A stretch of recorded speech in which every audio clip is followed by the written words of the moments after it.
200 run করে জিততে না পারলে মুস্তাফিজের মতো বলার দিয়ে কি করব? ম্যাচের উপস্থাপকের কঠিন প্রশ্নে একই বলল কেএল রাহুল। আইপিএল এবার আসে নিজের প্রথম ম্যাচেই মুস্তাফিজুর রহমান সিনালের নিজের জাত প্রমাণ করলেন কেন তাকে 6 কোটি দিয়ে কিনেছে দিল্লি ক্যাপিটালস। হাই ভোল্টেজ ম্যাচে গুজরাট টাইটান্সের ব্যাটারদের পেলেন ধাঁধায়।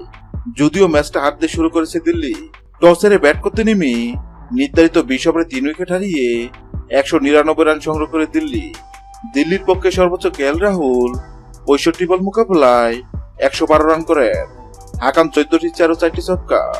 এছাড়া অভিষেক পোরেল 19 বল মোকাবেলায় 30 রান করেন। শেষের দিকে টিস্টান স্টাফ 10 বল মোকাবেলায় 21 রান করেন। ছোট মাঠে এই পুঁজিকেও তাই প্রয়োজন ছিল বলারদের ফুদ্দার পারফরম্যান্স।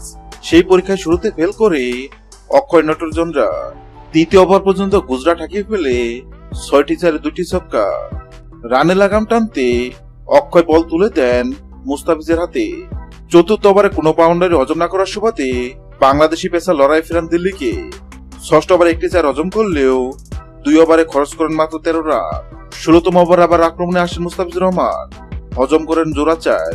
তখন অবশ্য মেসি হাতছাড়া হয়ে গেছে দিল্লির। পতন ঘটেনি কোনো উইকেটেরও। স্বাভাবিক গুজরাটের ওপেনাররা ছিলেন মারমুখী মেজাজে। ওপেনিং জুটি দলকে পৌঁছে দেয় জয়ের বন্দরে। 10 উইকেট হারে দিল্লি। নটরাজন 3 ওভারে দেন 49 রান। কুলদীপ 4 ওভারে দিয়েছেন 37 রান। অধিনায়ক অক্ষয় প্যাটেল 3 ওভারে দিয়েছেন 35 রান।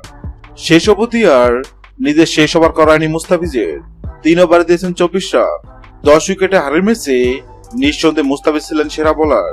গুজরাটের বিপক্ষে ম্যাচ হারার পর উপস্থাপকের কঠিন প্রশ্নে মুস্তাফিজের কথা বলতে বলেনি কেএল রাহুল। তিনি বলেন, টার্গেট অনেক ভালো ছিল, তারা খুব ভালো ব্যাট করেছে। দ্বিতীয় ইনিংসে বল ব্যাটে খুব ভালোভাবে আসছিল। আমাদের 2 স্পিনার টান পাচ্ছিল না। আমাদের বোলাররা চেষ্টা করেছে, কিন্তু দিনটা আমাদের ছিল না। মুস্তাফিজ লম্বা জার্নি করেই মাঠে নেমেছে, যা তার পক্ষে সহজ ছিল না। সে অসাধারণ বল করেছে।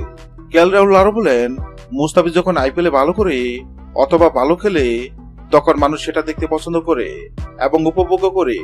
আমরা চাইব আগামী ম্যাচে মুম্বাইয়ের বিপক্ষে মুস্তাফিজ তার সেরাটা দিবে। হ্যালো বন্ধুরা, যদি ভিডিওটি ভালো লাগে লাইক দিবেন এবং সাবস্ক্রাইব আমাদের সঙ্গে থাকবেন। ভিডিওটি দেখার জন্য আপনাকে অসংখ্য ধন্যবাদ।